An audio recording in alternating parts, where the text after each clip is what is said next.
So I feel pretty lucky because I was able to get my grubby little paws on a GFX 100 RF from Fujifilm right on launch day. In a little bit of like a drama saga, I had initially pre-ordered the black version of the RF at my local camera store, but something happened with their allocation and it got sent to their Houston store. And I'm pretty sure that Houston store sold those cameras as soon as they hit the shelves. Can't really blame them, it's a hot camera, you know? But that meant my pre-order, which I had put in well in advance, wasn't going to get fulfilled on launch day. I had been a little concerned about this. I had gone online and looked around at like midnight the night before launch day, and there wasn't much there. The other local camera store didn't have them in stock, and the usual suspects like Adorama looked like they might have some on like back order, or like a second wave of cameras, but nothing where I could just pre-order it, or there was nothing that I saw that was just in stock and I could grab one, at least at midnight. Then, on launch day, at about 10 a.m., when all the camera stores here in Austin open, I decided to take a look at the stores one more time. That other local camera store had this camera, the only RF for sale probably in America, just sitting on their shelf right there. I couldn't believe my luck. I ran over to the camera store and I bought it. I've been shooting this bad boy ever since. I'm still working on my full review of this camera. I'm a little conflicted about a number of aspects of this camera. As you might guess, yes, I do wish it had a wider aperture like 2.8 or 2.5. And yes, I do wish it had IBIS. IBIS is less of an issue, and I'll get more into that in my full review. You can definitely shoot this at 1/15 of a second if you've got steady hands. So IBIS isn't as necessary as you might think, but it still would be nice to have, especially for video, because this thing can shoot video. And yes, I do plan to compare it to this other bad boy, the Hasselblad 907X. You can see they're actually about the same size. So I do think it's kind of funny. A lot of YouTubers have talked about how small the RF is, but this 907 is maybe smaller depending on which lens you put on it. Although to get that 2.5, aperture, as you can see, Fuji would have had to put a much larger lens on the front of the 100 RF, not unlike the size of this Hasselblad, to get that 2.5 apertures. This seems more compact and ergonomic, at least for my needs and use cases, like kind of a super-powered everyday carry camera. But like I said, I'm still working on the review. There's so much I love about this camera. It does make me want to pick it up and shoot. I just wish it was a little different in some aspects. But again, I'll get into that in my full review of the camera. I was working on that. But this camera has made me very sure about one thing. The baseline features that every camera manufacturer should be putting in their cameras regardless of tier or price point. These are just sort of the bare minimums, at least for me, for a camera I would put my hard money into. I'll start from the front of the camera and work my way back. Okay, this is a fixed lens camera. Do I wish it was interchangeable lens? Yes, I do. But the point here, though, is that this bad boy has got a manual aperture ring. Nice and clicky. I can't tell you how nice it is of a shooting experience that you can look down and see your aperture. I wish this lens had a distance scale on it, so manual focusing and zone focusing were easier. That would be great if all manufacturers would put those back on lenses, like from the DSLR days.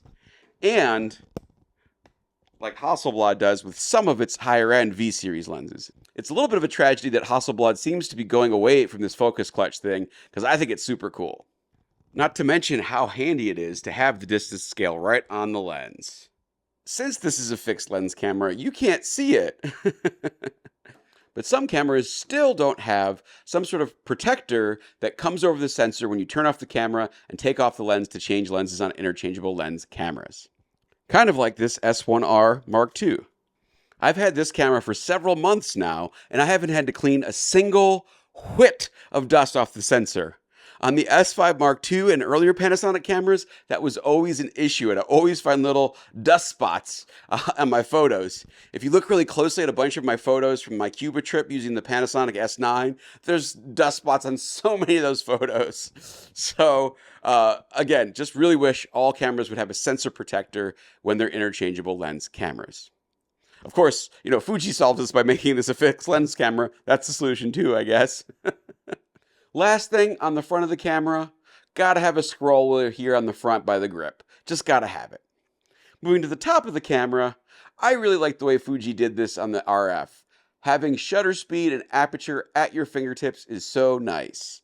The Nikon ZF does this. The Fuji X-T5 does it. The X100VI does it. To a certain extent, the XM5 does some of it. The SL3 does it, or can be programmed to do it. I prefer that so much more to the mode dial style of, the Canon, Nikon, Sony, and Panasonic cameras like this. I just prefer the simple exposure triangle over PASM and custom settings. You can do that stuff in the menu. These things are computers. Come on.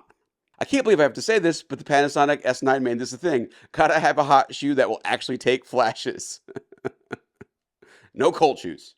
I want my shoes hot. Moving to the side of the camera, 2 memory cards. Love having 2 memory card slots. And then finally, moving to the back of the camera here, a couple of things. One, gotta have a 5-point-something.EVF. Anything lower isn't high resolution enough for good manual focusing accuracy. That's like the biggest thing, possibly, for me, outside the omission of a joystick, which we'll get to in a second, with the Nikon ZF.